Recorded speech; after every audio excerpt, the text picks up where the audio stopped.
Do you think that it will be at all possible in future to combat cheating, to make sure that players are not like thinking about whether their opponent is cheating or not? Do you think it is a fight that we can win at all? Or this is a hopeless fight and we will just have to live with the fact that some players will be cheating? Okay, some will be caught, but still there will be cheaters. So what's your opinion? We live in a world where every day we acknowledge that there is crime, there is cheating, there is all of these different things. We don't live in a world where we can prevent people from doing bad things.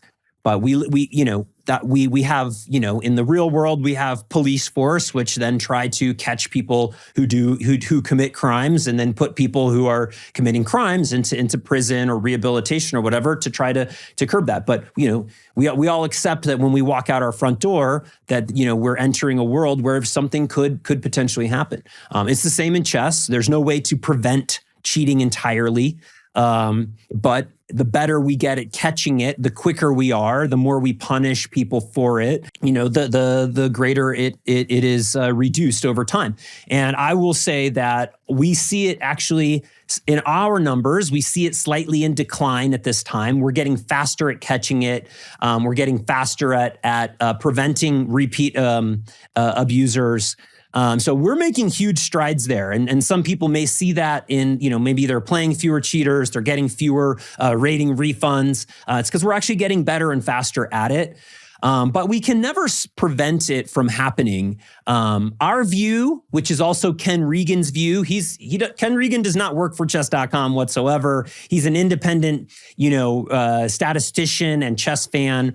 So our view and Ken Regan's view is that 1% to 2% of players or games in Title Tuesdays, for example, have cheating in them. And you can say, is 1% to 2% less than you would expect? Is it way more? Is it unacceptably high? Is it reasonable? It's up to you to decide that. But I think those numbers are fair and accurate. And now, I think there's some people who think it's 10 times that number, and I think they're not looking at facts. But the emotional feel of that can be real. If you feel like 20% of people are cheating in Title Tuesday, well, you're going to play and think and look for that every person might be cheating against you, and that's a psychological frustration. So I think that the paranoia, I think that the concern is valid and is positive. We should all be concerned about cheating. We should all be working against it. But I think when it reaches paranoia and you're looking at it through a lens which is not even based in facts, then I think it goes from productive and helpful, which is what concern is, to then being in paranoia, which is then counterproductive and leads to people accusing each other. It leads to people acting like it's always happening. It leads to negative feelings.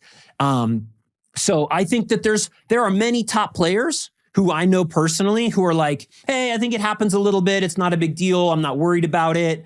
Sure, maybe sometimes, but it's not that big and it gets caught over time and, it's not that big of a deal. Some then say, hey, I think maybe it's more than chess.com thinks, but it's a part of the game. It's a problem with the game, but it's reasonable.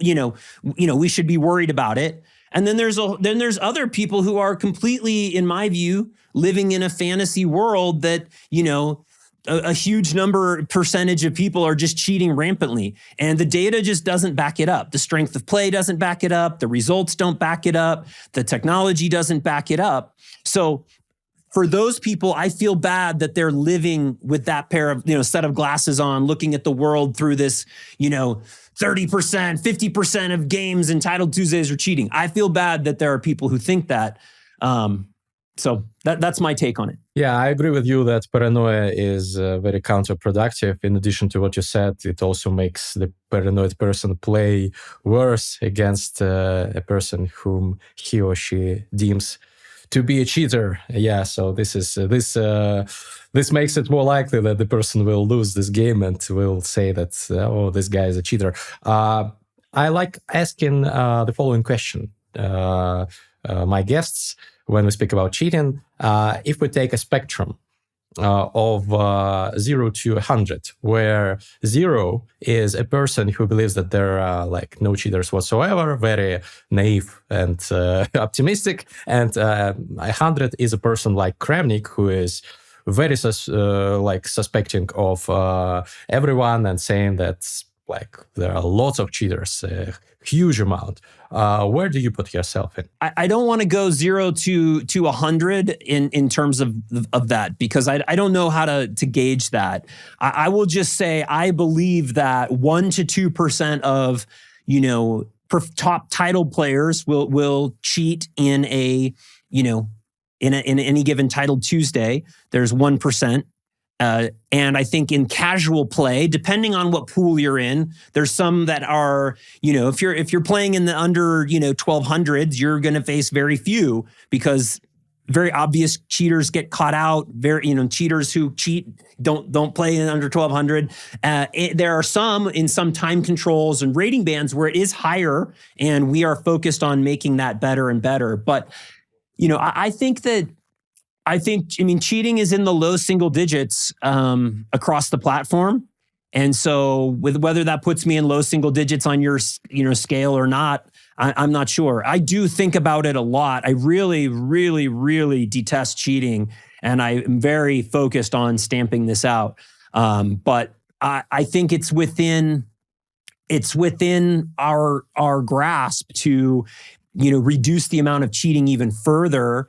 And to make it so that people who come on the platform and desire to cheat, that they get caught really quickly and are shown the door and prevented from ever coming back. I also think that in the next couple of years, we will also introduce a different kind of play, where people who want to only play with very verified actual people, and not play anonymous players. That's something that's a goal and a dream for me in the coming years.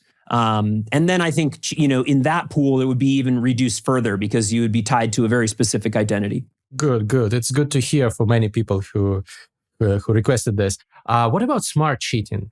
This is one topic that has always puzzled me. How can Regan or anyone say that there is like 1 or 2% cheaters in Title Tuesday if it's not necessary for a 2700 plus rated player to cheat in any way that could be exposed, because you just have to look at the engine once per game and you will gain a significant advantage? How is it even possible to guess, to find out, to discover that this person looked at the engine once per game? Because they are smart, they are great chess players, and this one time when they look at the engine gives them like plus 100 rating points, or plus 200 probably rating points. I've heard opinions like this from top players. So probably you've thought about this as well. What are your thoughts? So there's a couple of different things. First of all,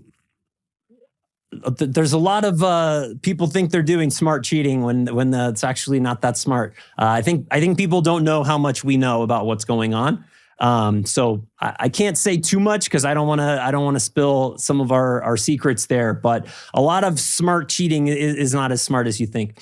That said, of course, you could very deliberately find ways to do a very small amount of cheating that would be very hard to detect. It is hard for people to have that level of discipline. If you look at it in one game, sometimes then you want to look at it 2 times in the next game, and then, oh, that was very helpful, now I'll look at it 3 times. So I think there's a lot of slippery slope that people fall into, and then it gets easier and easier. But a couple of things I will say is we do a lot to work on this and to look at this. We have a secret cheater program where we have people who intentionally cheat and try to do smart cheating, and we try to see how well we can detect it. And we are good at this. It's sometimes often surprising for them that we caught them. And so I think we're better than people think. I think it's harder to smart cheat than people think. And then also we do things, especially when there's money on the line. We're moving more towards proctoring.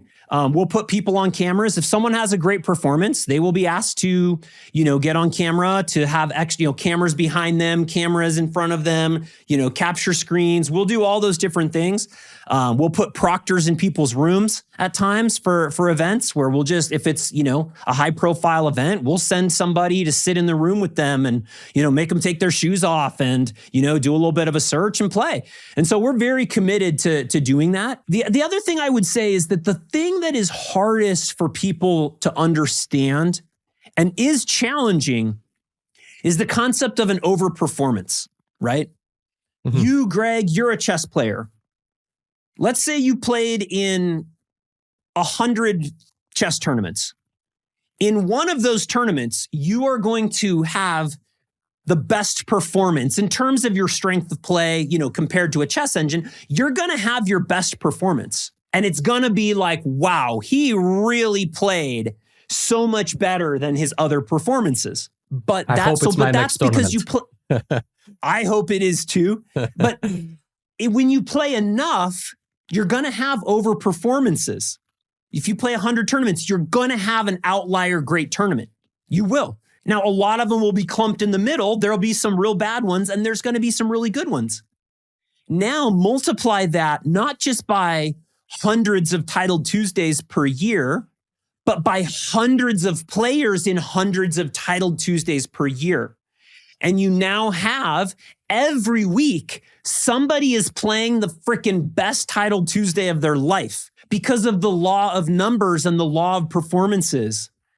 But then people will just take one game or one performance and say, see, this person's cheating, because they look at one thing and they don't look at at statistics. This is the hardest thing for human brains to understand, is like lightning strikes are not that rare because they happen all the time. If you look at one, what a coincidence. If you look at millions, it's not. It's expected to happen. And so I wish this is something we've tried to help educate people on, but educating people on statistics and, probabilities and, performances and overperformances and underperformances, it's very hard. We live in a very low attention span world where people want simple answers and simple things. But I wish we could help explain this concept, that the amount of chess, the amount of titled player chess happening today on chess.com in a given week is more than all the chess played if top players in a given year or decade 30 years ago. So you're seeing so many more games played where candidate masters beat grandmasters because there's so many more games happening, and it's gonna happen. So anyway, you can tell I'm passionate about this. You can tell I get frustrated about this, but it's a hard subject. And I have a lot of sympathy for people who feel frustrated and nervous and all that. And I wish I could just reassure people that we're doing the best we can. We think we're doing a great job. We're investing so we can do an even better job. But it's not like, oh my gosh, online chess is just, cheating and there's no more fair play online. It's not true. Mm-hmm. Okay. Yeah, your enthusiasm is contagious, I think. I actually liked the report that you put out about the percentage of upsets. I think people should check it out. I'll link it in the description because, for those of viewers who don't know, guys from chess.com have analyzed how often these upsets happen, like candidate masters defeating IMs or GMs, and how often they should happen statistically. And the results were normal. I was surprised. Yeah, and you're going to see it. I mean, the World Rapid and Blitz is coming up in New York soon.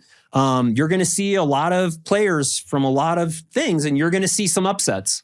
And so you're either going to think they're cheating over the board, or you're going to see upsets happen in chess normally, not just online. Yeah, well, we will see. And also, last question probably about cheating currently. I know that, you are working on your algorithms, you're trying to catch people, but sometimes you are not 100% sure. What is currently the benchmark? How sure should you be to ban a person? Is there a specific number, or do you have some other guidelines how to act in such situation? Because you said, I think in the interview, in the interview with Levitov, you discussed this, that there are people whom you suspect, but you cannot ban them because you're not 100% sure. How sure should you be? I think it's a fair question. Let me ask you, how sure do you think we should be? If let's say there's thousands of titled players on chess.com, and if we then banned people when we were 95% 95% sure, but there's a 5% chance they're not cheating. Do you think it would be good for us to ban dozens of innocent players just so that we also banned, all cheating 100%? I don't think that 95% should be enough. I think the number should be somewhere in between 99% and maybe 100, but not 100. Definitely not 100, because otherwise it would be unrealistic. Nobody would get banned. Statistics will tell you there is actually no such thing as 100% in the world of statistics. It just approaches closer and closer. But yeah, I mean, we share your same view. We want to be 99 to 99.5 to 99.9, somewhere in there, percent certain. Because I think for, as frustrating as it is for there to be cheating online, I think it's unfair and even further frustrating for somebody who's actually a very good player and has a really good performance for them to be unfairly, caught as cheating. I think that would be a cure that's worse than the disease in many ways. I mean, there were many people who wanted us when Ali Reza Firouzja was a young and upcoming player. There were many players who called for us to ban him because he seemed to be playing at a level that wasn't possible and upsetting them, etc. But, as proved out, he actually turned out to be a pretty good player. But if we had only been, hey, we're 99% or 95%, this isn't over, we might have had a different outcome. So we feel it's a responsibility to do that. And especially now that we're closing accounts publicly for people who cheat in money events online, we have a huge responsibility to make sure that we are as certain as possible and as ready as possible to go to court to defend ourselves if it comes to that. By the way, do you get many lawsuits currently now that you started banning titled players publicly? I've seen some GMs get banned. So you said that some were threatening to sue. Did someone else sue? We always get threats. We have no current, but we get a lot of threats. I think once actual lawyers get involved and look at the agreements that people sign when they play in our events, and they look at the facts, I think that they all realize that it's going to be a long waste of time and money for them. So we don't really have any lawsuits that go further than that. I will tell you right now, this is a bit of a spoiler. We have a pretty high profile closure coming up. So keep your heads up. Okay. I will have to make a video on this probably. Dissecting the games of this person. Okay. You've intrigued me. Is it a person who is like a GM? Yes. A strong GM? It's a name it's a name.